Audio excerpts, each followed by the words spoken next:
Good afternoon, everybody.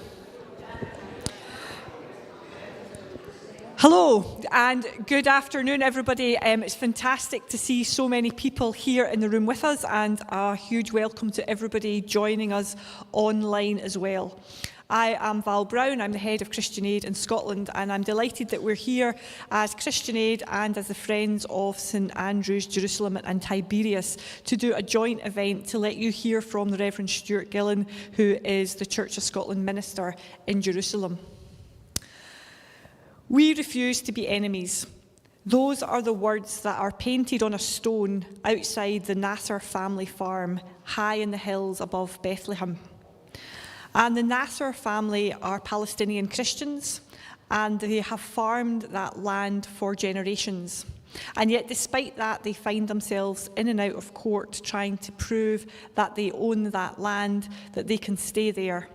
And every challenge that they face, whether it is olive trees being uprooted or electricity being switched off or their access road being blocked, they meet with peaceful resistance, they meet with hope, and they meet recognising the humanity of everybody and a refusal to be enemies.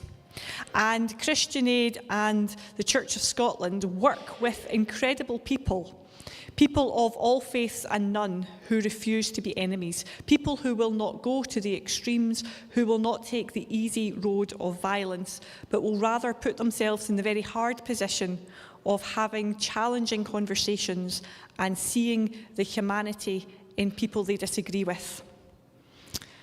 Robbie Damelin and Bassam Amin are two other people that the Church of Scotland work with and Christian Aid have worked with. One is a Jewish Israeli woman, one is a Palestinian Muslim man, and they have both lost children to the conflict. Both of their children have been killed, one by a sniper and one by an Israeli soldier, and yet they refuse to be enemies. Instead, they go around the world saying the only way we can live is by living together, by seeing a way forward for all people who call this land home. And it is because of people like that that we keep hoping that there will be a just peace for all people. Now, some of you might be thinking, I've heard of those names before, because these are not news stories, because these people have been doing this work for decades. People have been walking the path of peace. People have been continuing to hope against all the odds for decades. And that is why we join them in that journey, by keeping hearing the stories, keeping listening to our partners, and keeping praying for peace. And so before I hand over to Stuart, I'd like to share with you a prayer that was written by the Dean of St George's College, Jerusalem, Richard Sewell. So let's pray.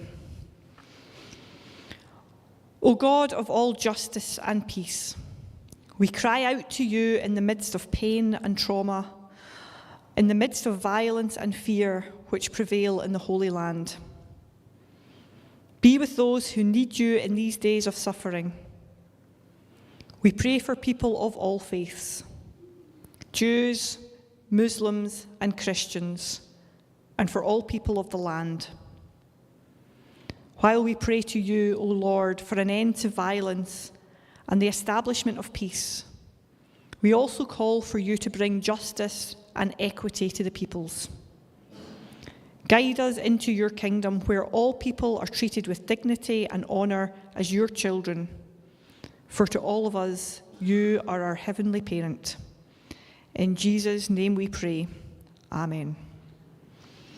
And I'd like to introduce Stuart, and Stuart will take you through a glimpse of what it is like to be the minister in Jerusalem, and after that there will be a time for some questions. Thanks, Stuart.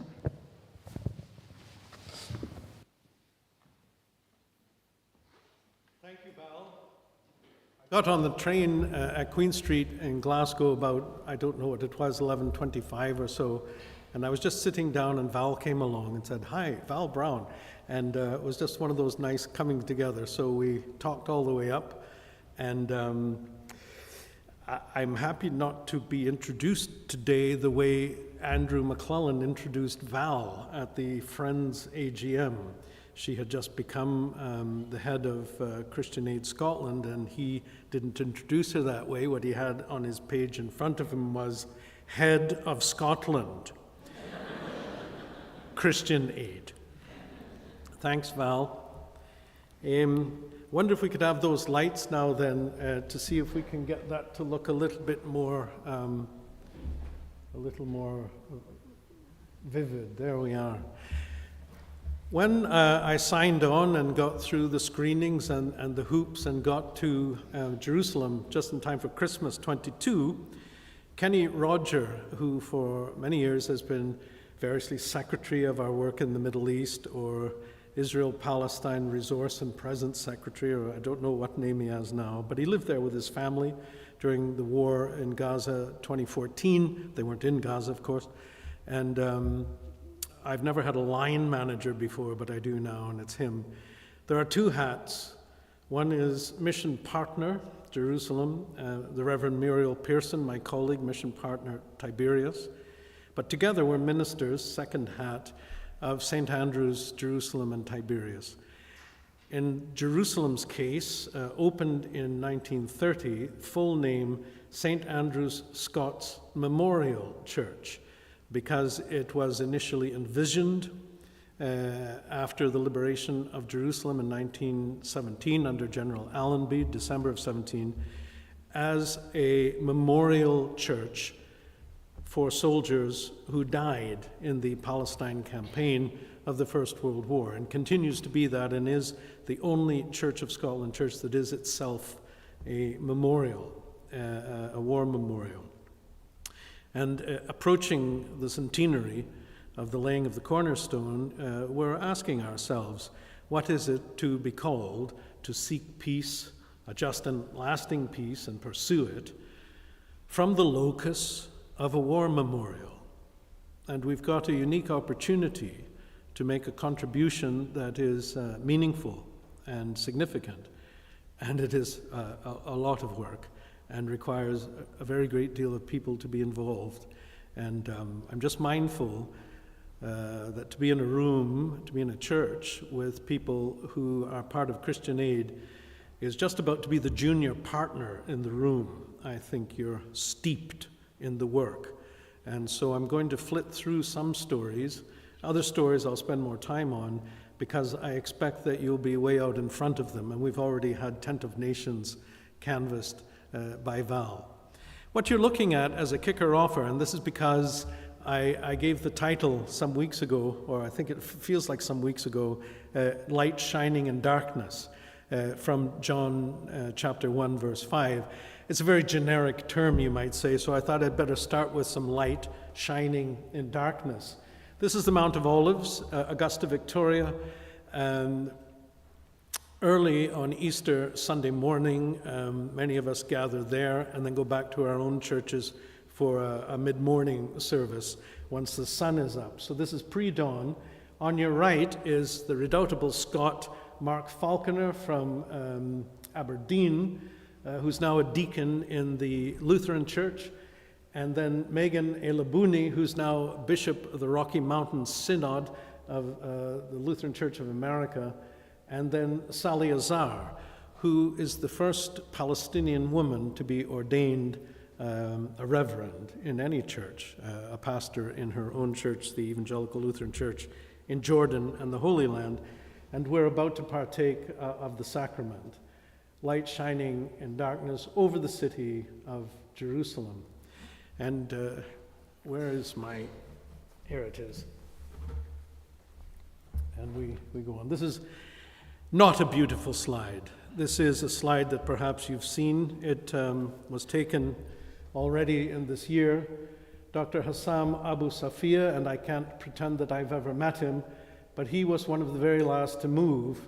But it's a devastating image even to see. I don't know what it was like to walk that walk toward those tanks.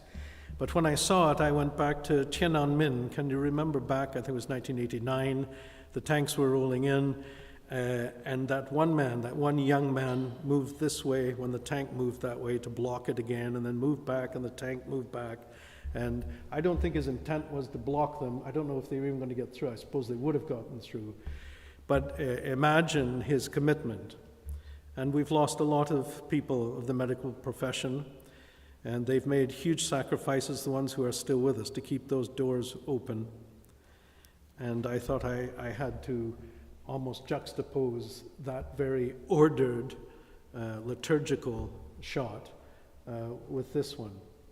Not that this one gives the lie to the other, in a way, and his white lab coat is a point of light, if you will, in that darkness. So not to give the lie to it, but another image. Just to go back, what we believe when it comes to Easter is very challenging.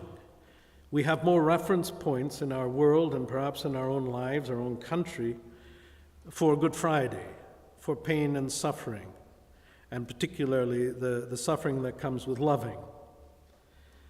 To be able to love through that pain is one of the essential disciplines of disciples of Christ. I remember asking one Easter morning, when is it too soon to speak of resurrection? Do you need an empty tomb? Can you speak of resurrection before Easter Day, in the thick of it? And then I remember that Lazarus was raised on the road to the cross, as we remember every year at the end of Lent. So here's a resurrection story even on the road to the cross, and then remembered that the risen body, the body that rises on Easter Sunday morning, still bears the wounds of the cross and can be read as a text backward to the violence of crucifixion. And we have this double movement, backward and forward, to be getting on with. Another image, symbolic, Homer, beyond the barrier, or Homeros, which can mean hostage as well in Arabic, a painting by Sobi Kuta that I saw at a conference in Bethlehem in 23, Land, People, and Culture. Mitri Raheb had put it together at Dar al-Khalima University in Bethlehem. And here he is playing his oud, but on the background, on the huge slabs of the wall, there are these very dark, conflicted images playing out. We're going to encounter another oud as we go. You can see the fishing boats, the Mediterranean just off screen. And many of these skyscrapers or tenement buildings rubble now in the landscape. Well, let's move to some of our partners, the DSPR, the Department of Services to Palestinian Refugees, and Nader Abu Amsha, who is their executive director. I saw him in Bethlehem last week. This was taken sometime before then. When we were looking at how we were going to get money coming from folk in Scotland for humanitarian aid and relief in Gaza once the war started, we thought of the DSPR, which is an arm of the Middle East Council of Churches now, but it was the other way around to begin with. He taught me the Middle East Council of Churches emerged from the Department of Services to Palestinian Refugees. Anyway, we have a long-standing partnership, the Church of Scotland, with the DSPR, and so we asked Nader, can it work? And it's been working. Sometimes money that comes to St. Andrews in Jerusalem has to go back to Edinburgh, which is just a matter of digital transfer, and come from Scotland straight, because it's hard, if not impossible, for an Israeli bank to be making a transfer to a bank on the West Bank, and all of that. So you find a way, and they've been very strategic in this during the war, but for a long time before then. And I was asking him, what would you have me tell people in Scotland now? Well, he was on a speaking tour of his own before Christmas, and he was telling me how heartened he was when he was meeting people in England and in Scotland, that people hadn't abandoned Palestinians after all.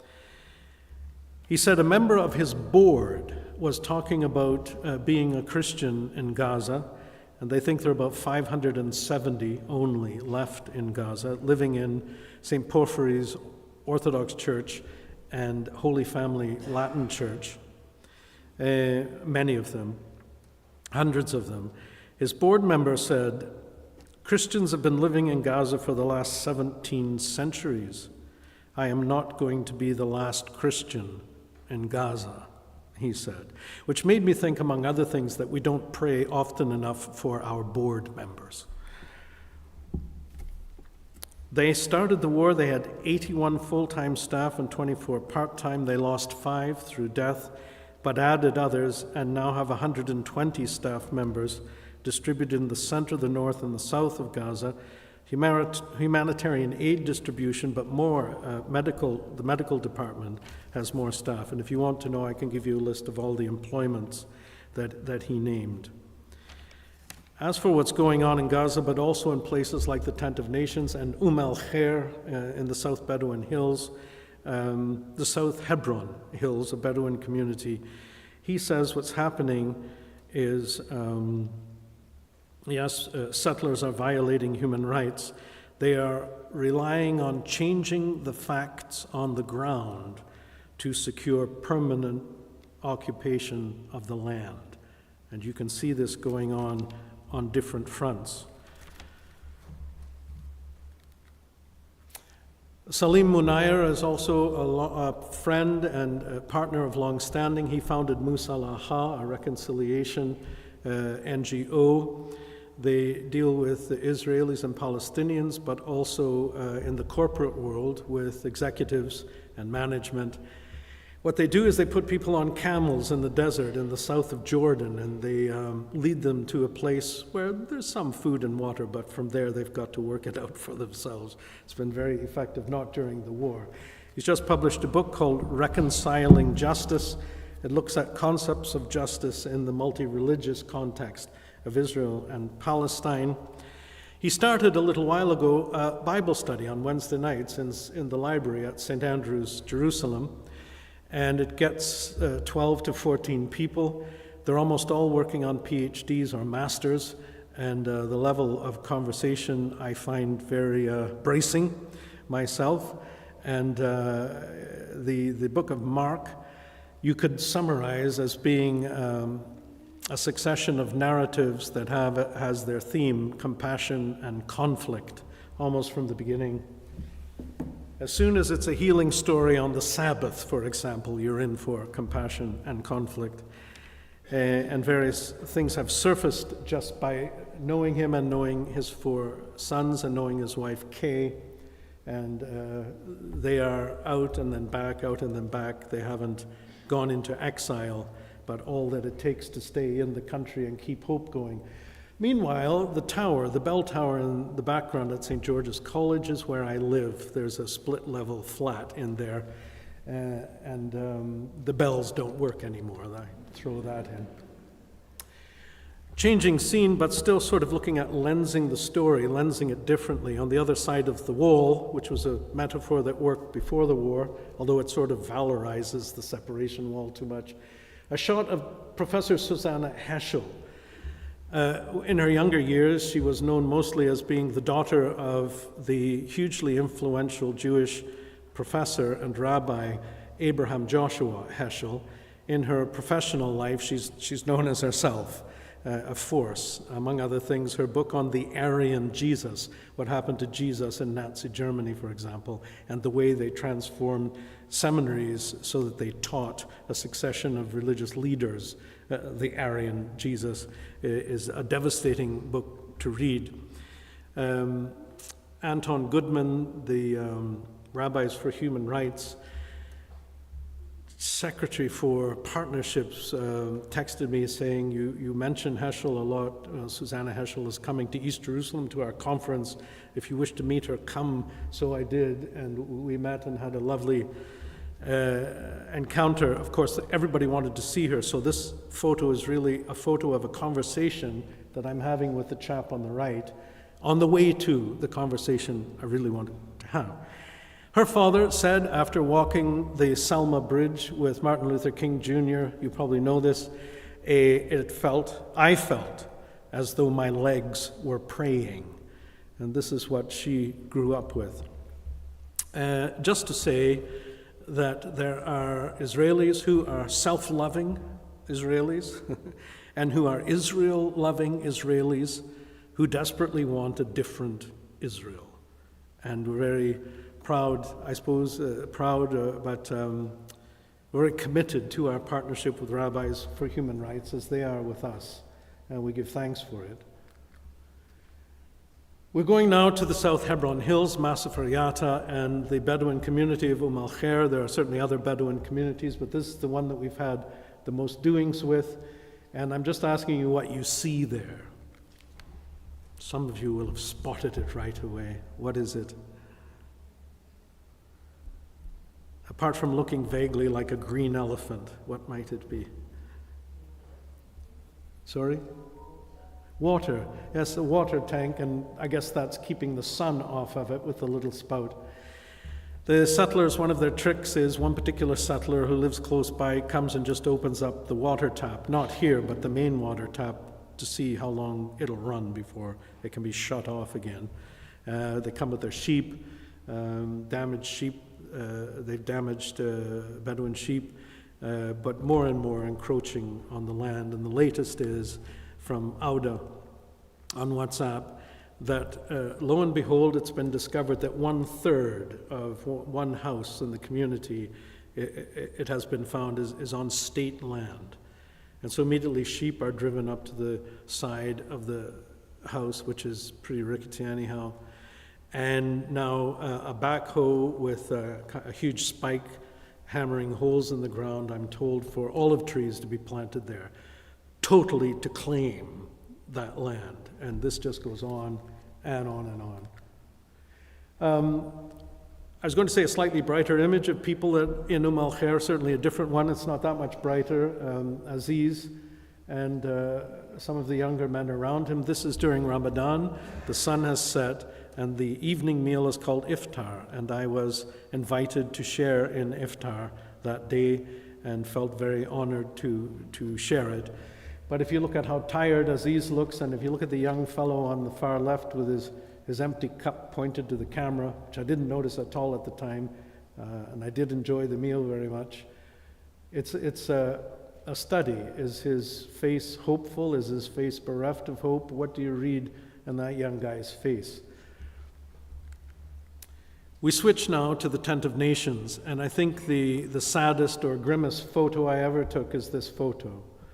It's Amal Nasser, Dawood's sister, then Jihan, Dawood's wife, and then their mother, the mother of 9 surviving children of 11, Mom Nasser. And just off screen to the right is a little speaker box. You press the button and you talk to the powers that be on the inside. I got insight into the sort of, I don't know what you call it, it's not a reception, there's nothing receptive about it, but it's just a waiting area. And then I had to look at a camera and talk to the camera, and they didn't let me into the courtroom. And this is what is happening to friends of the Tent of Nations this is the door to the military court on the Palestinian side. And diplomatic staff who go, they can't get in either, you get that far and no farther. It's pretty grim, and I thought it said 1,000 words. On the other hand, did I skip one? Yeah, I skipped one. Dawood does a lot of this at this table. In those little cups of coffee, there's one little flask, and I swear it's endless. I've never seen it run out yet. It's a belter of a coffee, and he gives briefings. And the last briefing, 2 weeks ago, now I'm allowed back in that part of the world, he was saying, and Trump had been elected, of course, I think in fact he had been inaugurated again. We need you to talk to people of influence. Yes, social media is great, but we need you to write ambassadors, write the Israeli ambassador to Britain, in Britain's case, and write to our ambassador in Israel. He was really wanting to talk to the Americans who were on the delegation, saying we need you to write to your ambassador here, and we need to write the Israeli ambassador there. He was even talking about, holding Bible studies with Republicans in Washington, and where before it's a human rights discourse, he's saying that, certainly. And they've had their land from Ottoman times. Their great-great-grandfather, might have been great-great-great-grandfather, I'm not sure, registered the land. The Supreme Court of Israel has found 30-odd years ago that it is their land, but invited them to just re-register their land, and it's taken about 35 years in the military court to get nowhere. But the objectors are starting to disappear, and the military court has given it to the municipality of Jerusalem. And they've got a whole new raft of problems with that. But he wants now to see his struggle as a struggle, pitching it obviously for Washington today, as a struggle of people who have private land that is under threat. So the shift to a private land discourse, we asked a lot of questions about that, but it is their land, and no less a court than the Supreme Court of Israel says so. So a briefing of the Church of Scotland's Resource and Presence community on the day. And then this one that I almost want to love is Daoud, all dressed up in a suit now, in the General Assembly, in the Well of Assembly, videoing Father Niall Ramoon, the Episcopal priest in Nazareth, as he addresses the court. And this dynamic, we go there, we hear, they come here and speak, and we hear, and what are we doing? What disciplines of advocacy and support have we got? And they are still craving people to come and stay on the farm because it deters settler activity, and so on. Briefly, Salwa Dubayas, co-founder of Military Court Watch, which focuses in particular on children in detention. This was taken in June at the British consulate, and by the 20th, 24th, can't remember exact date of August, she had passed a series of strokes, and then she seemed to get better, and then the end came very suddenly, and the wailing and weeping was amazing. I was at Sabil, and Omar Harami came in, the director, and just collapsed in a chair. It was just very devastating. One of the things that you could well reflect on is, and this is such a happy shot, the toll it takes, body and mind, the toll it takes to live under that kind of occupation for so long. And when I saw Zogby last, Bethlehem, he was in hospital. Abu Amsha, whom you just met, DSPR Executive Director, the day that we talked last week, just before I came home, he had a series of medical tests on his heart, and I asked him what he thought brought it on, and he looked at me like I just asked the most stupid question on earth, and he said, stress. Well, yes. I think it was the feminists in the 70s already who bid all of us listen to what our bodies are telling us. Well, what are our bodies telling us? Leon Nasser became a focus of a much wider struggle with regard to the thousands of Palestinians who are in administrative detention. She was released just before Christmas. And now a little bit back to our interfaith partners. And by the way, the Episcopalian Church, the Episcopal Diocese of Jerusalem, and St. George's College, where I live, were very much part of the Leanne campaign. But here, a shot of the Interfaith March for Peace. We're now calling ourselves, I think, the Interfaith Peace and Human Rights Movement, which is about 2.5 years old. We got 300 or 400, and the date is significant because 3 days later was Flag Day, which has become a day, among other things, of settler youth going on a rampage through the old city of Jerusalem. It is an important partnership that brings together as well Baha'is and Hindus and Buddhists, as well as Muslims and Christians and Jews, or Jews, Christians, and Muslims to go chronologically. One of the people remembered there in June this year was someone who was killed on the 7th of October, the day the Hamas and Islamic Jihad attacked. An Israeli woman called Vivian Silver, some of you may have heard of her. She was co-founder of Women Wage Peace, as well as one or two other organizations. She'd been involved in transport of Gazans to medical facilities outside Gaza, and was murdered on the 7th of October. And of all the people to be murdered, you would say she should never have been murdered, but no one should have been murdered on the 7th of October, and no one should have been bombed into the dust since it either. This horror following horror. But Avi Dabush, the executive director of Rabbis for Human Rights, said of her, she always taught, there's no path to peace, peace is the path, which I find quite a challenging thing to think about. But that was very much part of the day, as was being able to see that we can come together, recognizing our differences, but committed to taking a different approach to difference. I think this is hugely important just now in the world, probably always is, a different approach to difference. Tracing it back, if we go back to Chief Rabbi Jonathan Sacks, to our creation in the image and likeness of God. He argued with regard to dignity and difference that our diversity as a species, our diversity as humankind, in fact, begins within God. It's an expression of God's self, our diversity. Just imagine how at odds he might have been with any number of other rabbis in his own tradition. But these values and the core value in the run-up, we were saying, how are we going to message?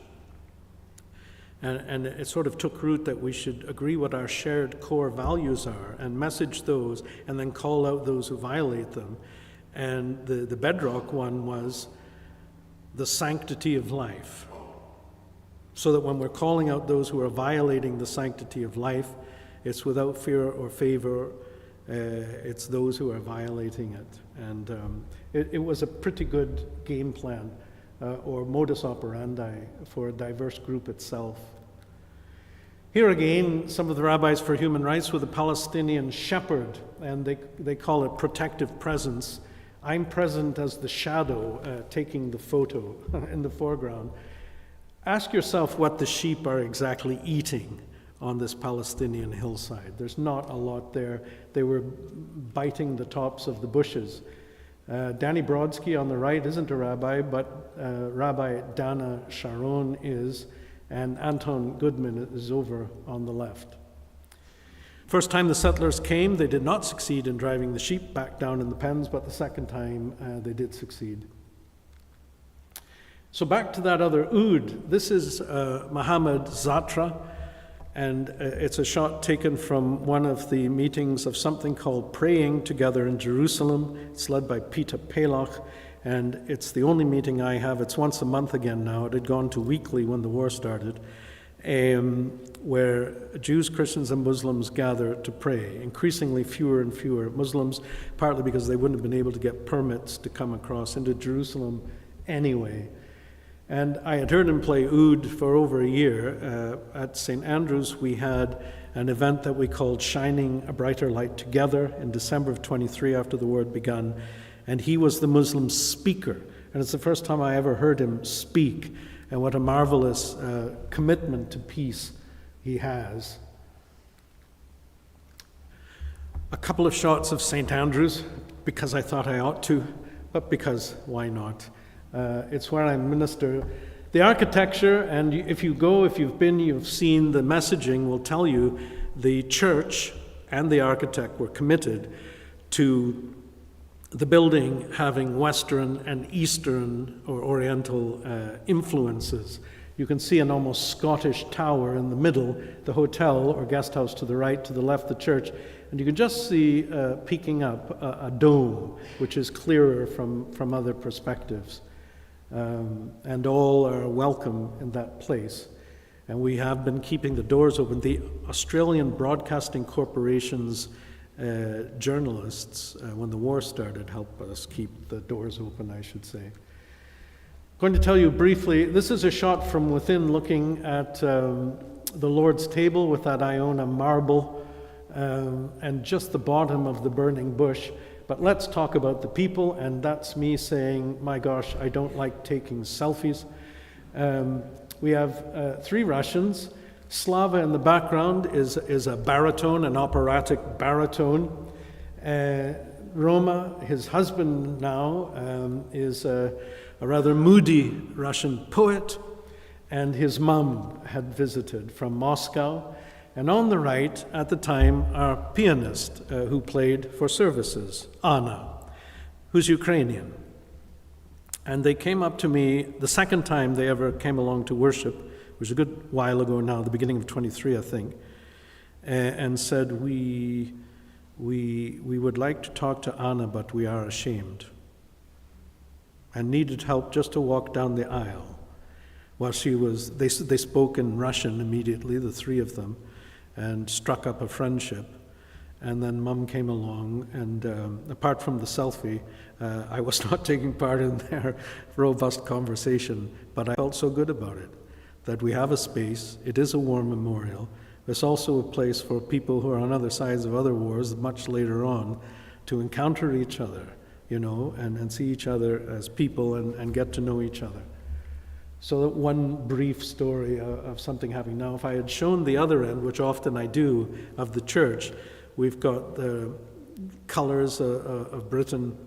Can't remember if we have regimental colors as well. We have wreaths laid, Remembrance Sunday. We have a lot of war memorials, regimental memorials around and about the church. And it is a place of prayer and remembrance of people killed in the First World War in particular, but the Second and wars since. Also police killed during the Mandate, I can say from one of the memorials. And from the dining room, my colleague, the Reverend Muriel Pearson on the right, and Suha, the sous chef, almost posing for the camera is Suha. I have to say, if you sort of nick a hard-boiled egg from the fridge after breakfast is over, and you've missed breakfast, and you just go in and you get your coffee, you're just going to have that, and you crack it, and she finds out about it. Run, and don't come back. Just Cindiana, one shot of Nadia holding up one of their products. I imagine you know all about Cindiana and the award-winning olive oil they produce in the north, in Galilee. There is a Scots olive grove. The ties are strong with Cindiana and continue to be so. Also with Sanbula, and you see its executive director, Sharabe, on the left, speaking to one of the women. And one of the women's sons had come along to learn Tahini stitching, embroidery, which is a traditional, cultural, beautiful strength of Palestine. And only 2 women were left in the whole Bethlehem governorate who knew how to do it. And so this project was proposed to the Church of Scotland, and it found money for it, whereby those 2 women could multiply the skills. And a number of women now are doing it for supplemental income. And then, of course, the war came, but it still exists, and hopefully in better times will do what it was meant to do. Photographs of EAPPI, the Ecumenical Accompaniment Program in Palestine and Israel, are often taken from behind on purpose.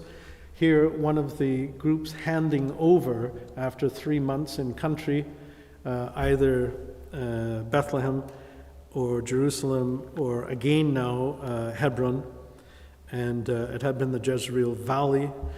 They're handing over to the ones coming in, and literally they hand over lights. And they're singing a song that they wrote and prepared for the handover, just to say this is back again after a wee hiatus at the beginning of the war. Coming on to the very, very recent Christian Week of Prayer for Christian Unity, second last night every year is in the Ethiopian Orthodox Church just outside the wall of the old city. Here we have the choir singing, and it's so patriarchal. I thought, no, I'm going to show the women singing. So there they are. But it's not for nothing that it's called the Council of Patriarchs and Heads of Churches in Jerusalem. And then the last night each year is at the Church of the Annunciation, which is Melkite, Greek Catholic, near Jaffa Gate. And this is the agape meal at the end. You can see the round bread, loaves, and it's kind of a winey porridge that you dip your bread into. It's as close as we come to celebrating the sacrament together. It's a very moving service. Nicodemus, the abbot of the Dormition Abbey that we see across Hinnom Valley from St. Andrews, and I was saying to him one day, you're a big part of our skyline. And he said, you're a big part of our skyline. And he, in the upper room, one of the two places that remember the Last Supper of our Lord, near Mount Zion. Anyway, he had the teaching this year. And he said, we have a ceasefire in the country. I'm almost at the end. We have a ceasefire in the country, and we give thanks for it. The cessation of at least a lot of the violence. Release of hostages we give thanks for. Release of prisoners we give thanks for. But it's not peace. It's not the peace that God has for us, that God wishes for us. And he said it's the same in the church. And this is just about the end of the week of prayer for Christian unity. We have an ecumenical ceasefire, but it's not the peace God has for us. It's not the peace God intends for us. And this is an old saw in ecumenism. We are already united in the Spirit of God. We struggle to realize this in many ways. Coming back to the Tent of Nations, they have a number of caves. This cave is the chapel cave, and we're about to celebrate the sacrament there. Suha made this very large, wonderful loaf, and we used so little of it in the sacrament that at the end I just held it up and said, bread, anyone? Anyone want to come? You can see people are looking, and it was Jihan who was coming in to join us, and then we started. On the Via Dolorosa, this is 2 years ago, with Archbishop Hossam Naum, who's now not only Archbishop in Jerusalem, but he's the primate for the Middle East in the Anglican Communion. Doug Dix, the Presbyterian Church USA, 25 years in country. Richard Sewell and Julianne Sewell. Richard, I think Val quoted his prayer earlier on of St. George's College. The two shots at the end, John Munayer, Salim, one of Salim's son, and Sister Martha, who teaches people how to write icons.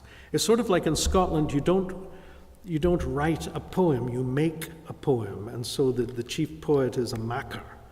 Well, there, I'm learning you write an icon. And so John Munayer, his very, very first icon ever, is of John the Baptist. And he was showing it to me, and I would only love for it to hang at St. Andrews. Maybe ask him to do a St. Andrew one. The tunic is made of water. He was baptizing people. But what he drew my attention to was that light brown background around the halo, very goldy halo. And I said, well, it looks like a desert. He was a voice crying in the desert. He said, yes. And it's also the dust of Gaza. At which point I looked at it harder. It's not part of our tradition icons.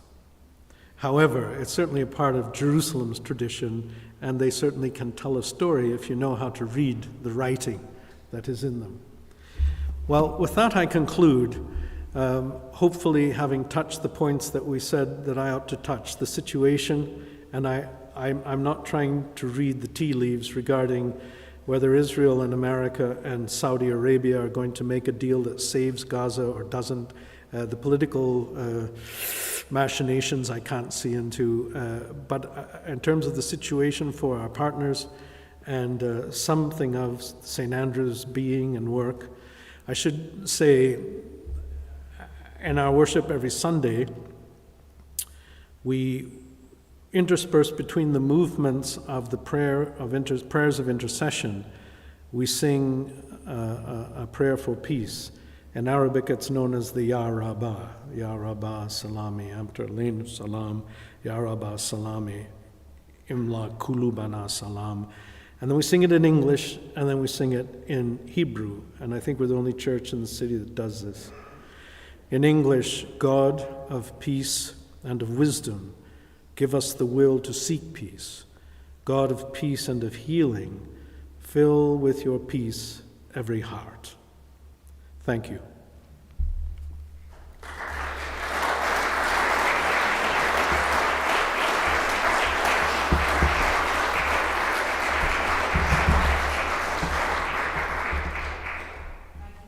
Thank you, Stewart. We're now just going to have a short time where people can ask questions. So Maureen will come round with a microphone if you want to put your hand up, and we'll see how many we can get through.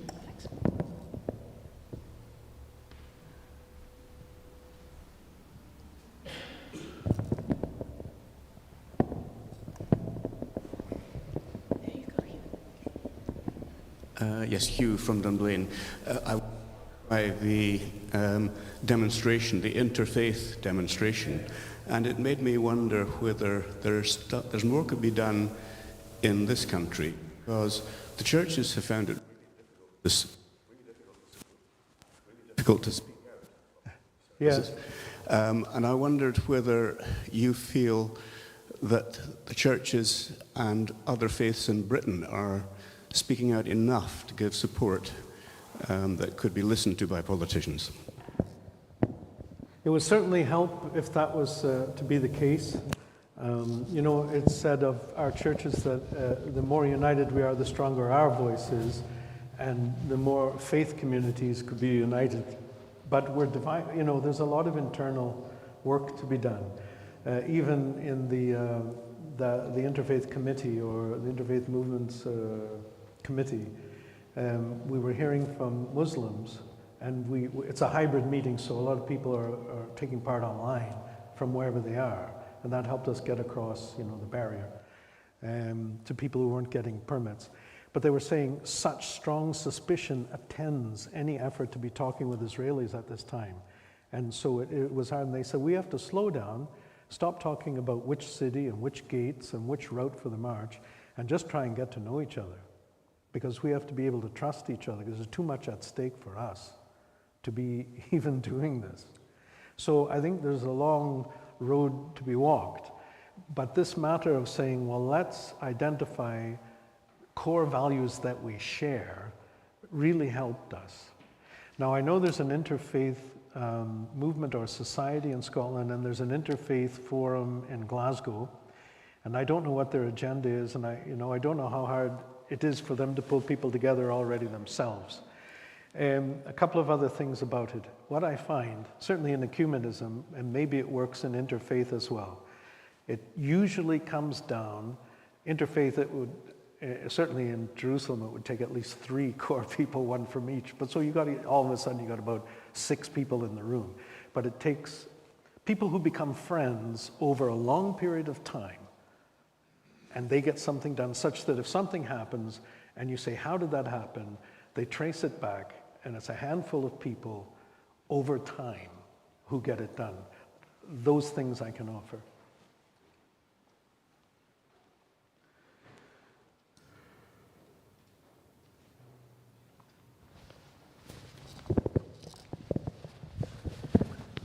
Golly, Maureen, you're running. There you go. Thank you. I'm Andrew Simon from Leith and St Mark's here in Perth. I've been distressed in the last 15 months at the lack, I think this speaks maybe to what he was saying there, the lack of response from the church in Scotland and the churches in Britain in terms of speaking up for Palestinian Christians, but also speaking up for the humanity. And it cuts both ways, obviously, but I've spoken with ministers and asked, why is there not a stronger voice speaking? And they talk about walking on eggshells because of the fear of being labelled anti-Semitic if they're too overtly critical of the state of Israel. Yes. That doesn't satisfy me, and I still feel as if we're being feared. Yes. And I just wish more could be done from the churches, and I just wondered what your thoughts were maybe on that.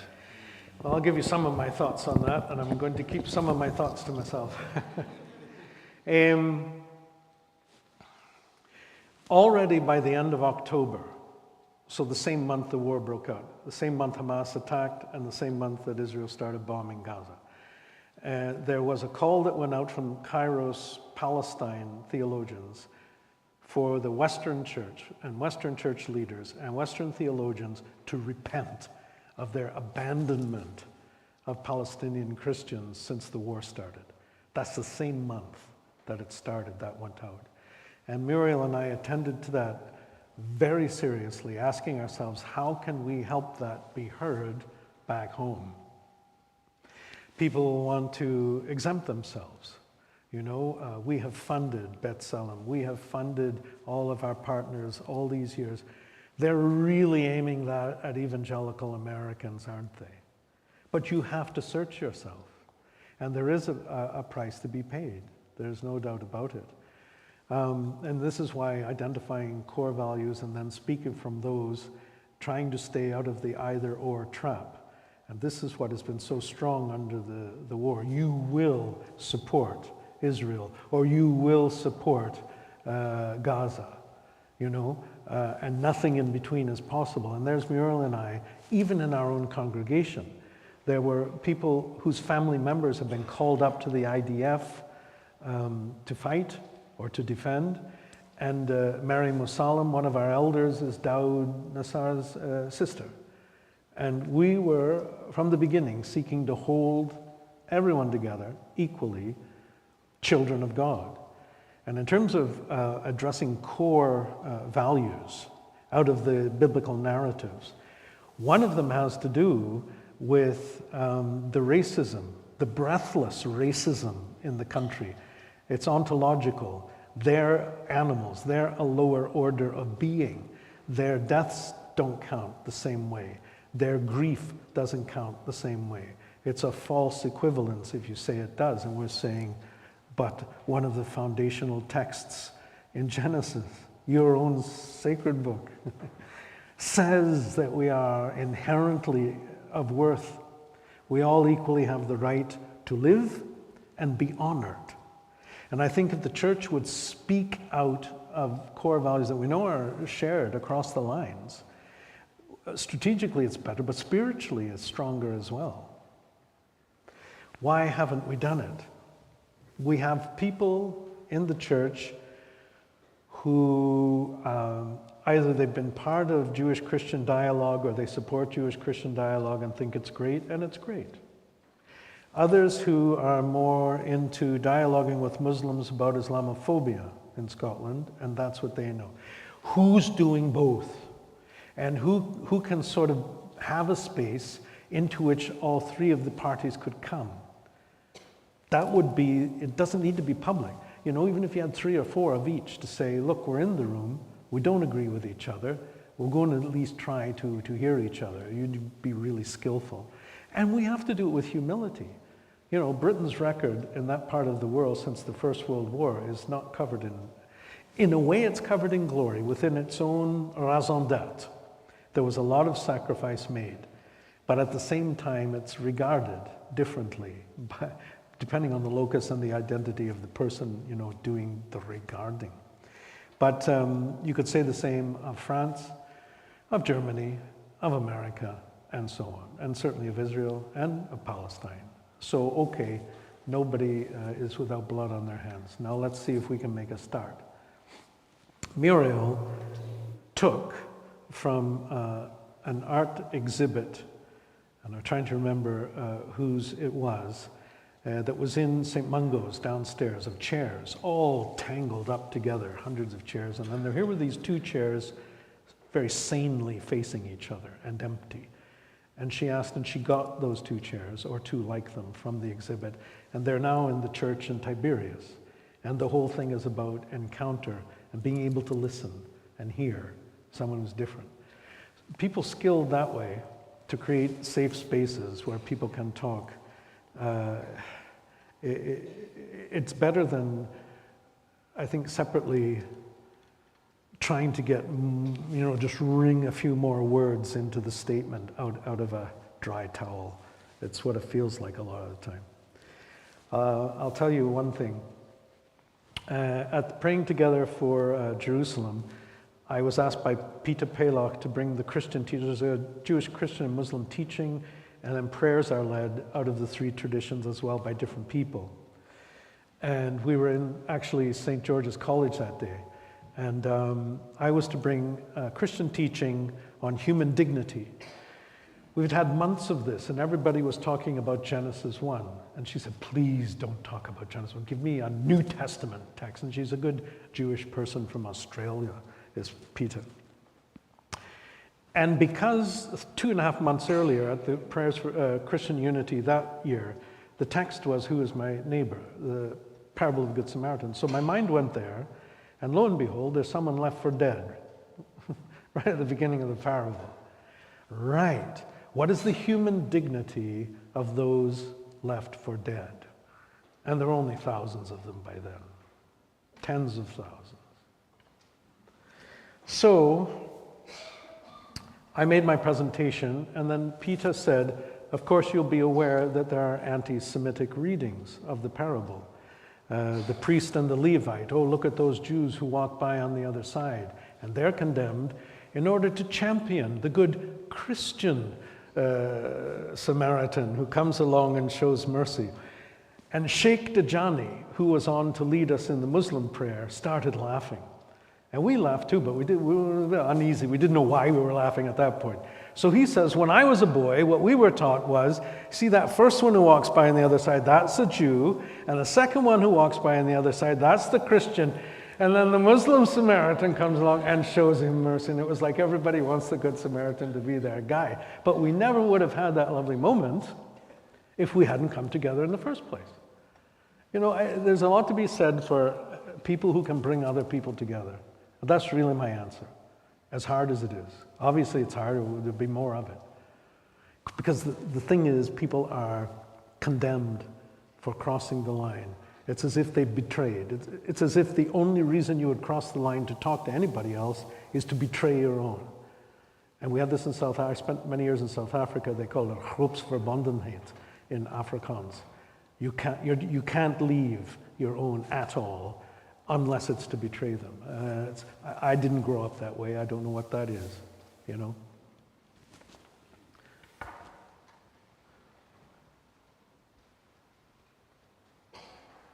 As you know, I had the privilege of being in Jerusalem and preaching for you and Muriel just a few months before the disaster in October. Yes. We've tried to blame it on you, but we got nowhere. It didn't go nowhere, no. That was part of my study leave. I'm Eddie McKenna. I'm a retired minister now living in Scone. This is more a comment than a question. I was absolutely astonished at the faithfulness, the positivity, the way that you and Muriel are working there. With the last speaker commenting about what seems to be what I see as a paralysis in Scotland, that people are frightened to speak out or to stand up, you know, which of course has happened before in the 1930s. It's happened many times in history where Christians don't speak up. And I think it's out of fear. It's really out of fear. It's out of this narrative that anything that you say that's critical to Israel is anti-Semitic. Actually, one of the interesting things when I was out there is I have lots of secular Jewish friends who are appalled at what's going on there, take no part in it. Large demonstrations, as you know, in Tel Aviv and elsewhere. Yes. And incredible work being done by the partners that the Church of Scotland have, which I know you both have really tried stride, and the church has tried to highlight the work that you do here, the work that you do out there here. And I think there are lots of opportunities. As you know, Muriel is trying to develop a garden in Tiberias, and I'm kind of involved in that a little bit, but I'm finding it almost impossible to get people to think about fundraising for that, because people are really frightened if they do something that is perceived to be anti the Israeli state, then they're could be in deep water. Mm-hmm. And even I myself am very careful what I post on social media for that intents and purposes. So that's a comment. Yeah. But I want to applaud you and Muriel for the incredible work that you do with all your partners, because you are definitely God's people for this day and generation out there. You know, I hope you feel that. How can I possibly respond to that? I'll pass it on to Muriel, though. Yeah, I had a hard time in the summer. Do you know of the Rossing Center? It's a center of encounter, very different people. And people in this interfaith forum met, and I thought we were going to be meeting to evaluate last month's march and when we're going to plan next year, and none of it. It was about us. How are you getting on? And what is your internal conflict? You weren't allowed not to have one, of course. And we were in groups of 4, and somebody went, somebody kept time, someone was in the chair, someone took notes, and it wrote, I went third, I was never going first. And the one I named in the end that was driving me nuts was I was present and absent at the same time. I wasn't allowed to go back into Bethlehem, debarred, and on and on and on. And it helped. I started to reconnect within myself. But you don't think you're cracking it. You don't think you're winning. But if I just there was a Sunday I dreaded praying for peace again. You know, I said, "You're in your 60s. You're still praying for peace. What are you, nuts?" Yep. And it goes like that. One thing there's no substitute for is for a trusted friend with whom you can set the world to rights, knowing that in the morning it's going to reset and need it all over again, but somehow you get it out, and that helps a lot as well. But there was something you said reminded me of difference in how to get at this matter of criticizing this government's policies during the war, which is different from criticizing broad brush the state of Israel. This government's policies and choices during the war, and being called an anti-Semite for it, and then just going stumm, voluntarily self-censoring. And on the other hand, saying, no, it's not anti-Semitic. And by now, if you've dumbed down the word anti-Semitism, that's pretty foolish, because you need the word anti-Semitism to retain its power. So, out comes Sabeel, the Palestinian Liberation Theology Center, Sabeel, in Greater Jerusalem, with a book called Where We Stand, and it's about anti-Semitism. And early doors, they are so thoroughly condemnatory of anti-Semitism that you could think that, you know, it came from the Knesset. It's sin, it is bound to be violent, it is contrary to the will of God, it's criminal. All of these things Sabeel is saying about anti-Semitism, in order then to say, well, for its own value, and then to say, so is anti-Palestinianism. Sin, and contrary to God's will, and bound to be violent, and the rest of it. And that way, you can speak, it seems to me. Or what I used to do when I was at St. Michael's is make sure my strongest condemnations, I was quoting rabbis for human rights. There are ways to try to be heard.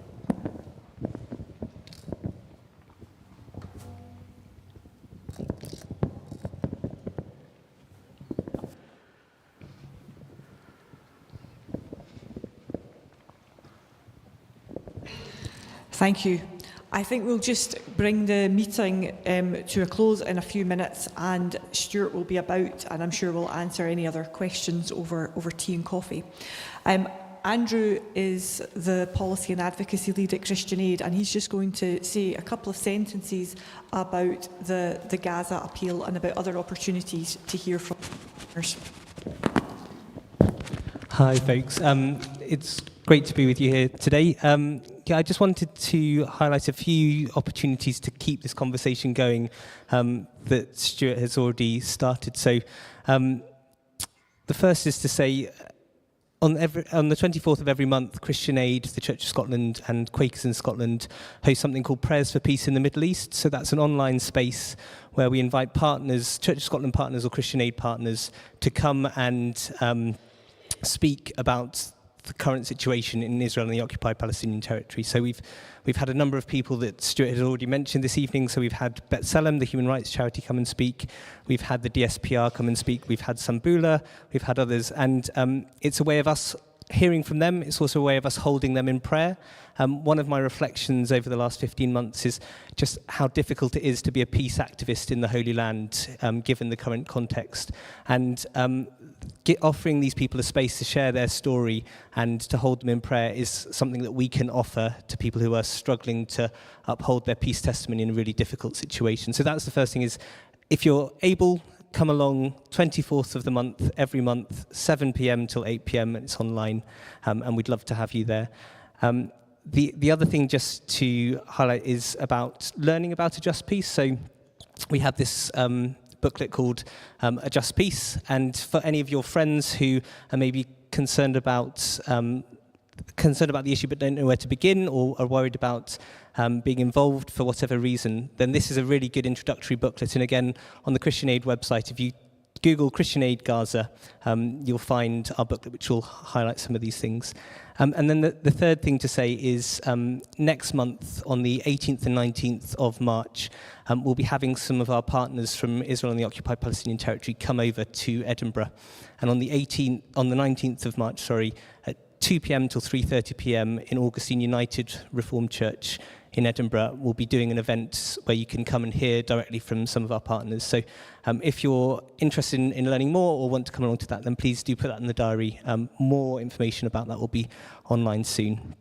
And then the final thing to say is any donations raised today will be going towards our Gaza appeal, and this is part of our humanitarian fund to help with all of the horrors that are going on in Gaza at the moment. And I don't think I need to say more about what that looks like, but just to say that please, if you're able to, do give, because it will make a huge difference, and there is a lot of need out there, obviously. So, that's all I had to say. I'm going to hand the mic back to Maureen now, and we'll continue with the afternoon.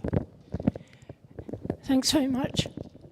Hello there, I'm Maureen Jack. I'm here representing the Friends of St Andrews, Jerusalem and Tiberias. First, I bring apologies from Andrew McClellan, our convener, who was prevented at very short notice from coming. I want to thank so many people who have helped bring this together before Val closes the meeting in prayer. First, of course, I want to thank Stewart for his presentation, not just for his presentation, of course, but for his work and for all that he brings to the work in Jerusalem and Tiberias. We all know that it's not an easy task, so thank you, Stewart, and thank you for coming here this morning. Thank you to Christian Aid. It's been our delight as friends to partner with Christian Aid on 2 or 3 occasions.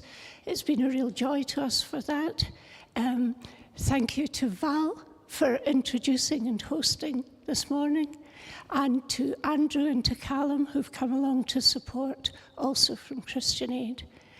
Thank you to someone who's not really a Christian Aid person, though not now, but Marjorie Clark, who's been very, very helpful behind the scenes in making this possible, not least by providing teas and coffees, which are available after the meeting. And lastly, to St Matthew's Church. St Matthew's Church has been a wonderful venue for this event, I think you'll agree, and the wonderfully helpful John Payton, who's been dealing with the sound and the visuals, has just been fantastic, and we're so grateful to him, because the event has been live streamed as well, and we've had people watching online. And thank you to our secretary, Carol Miller, for her support behind the scenes, and to AK for bringing along our materials. There are Friends and Christian Aid materials, the back table on the right. Please help yourselves to them if you would like to. And lastly, thank you all for coming. Thank you for your interest in this important issue, and for your support for the people who are on the ground, Stewart and Muriel. Thank you all. Val.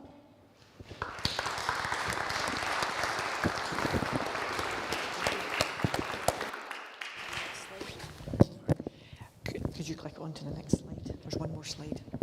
We're just going to finish with prayer, and I think it should appear on the screen, and we can say these words together. We pray for peace on the 24th of every month, and we always finish with this. So if you're happy to say this with us. Pray not for Arab or Jew, for Palestinian or Israeli, but pray rather for ourselves, that we might not divide them in our prayers, but keep them both together in our hearts. When races fight, peace among us. When neighbours argue, peace among us. When nations disagree, peace among us. When people struggle for justice, let justice prevail. Where Christ's disciples follow, let peace be our way. Amen. Thank you, everybody, and please do help yourselves to teas and coffees, and please do look at the literature at the back, and thank you for coming.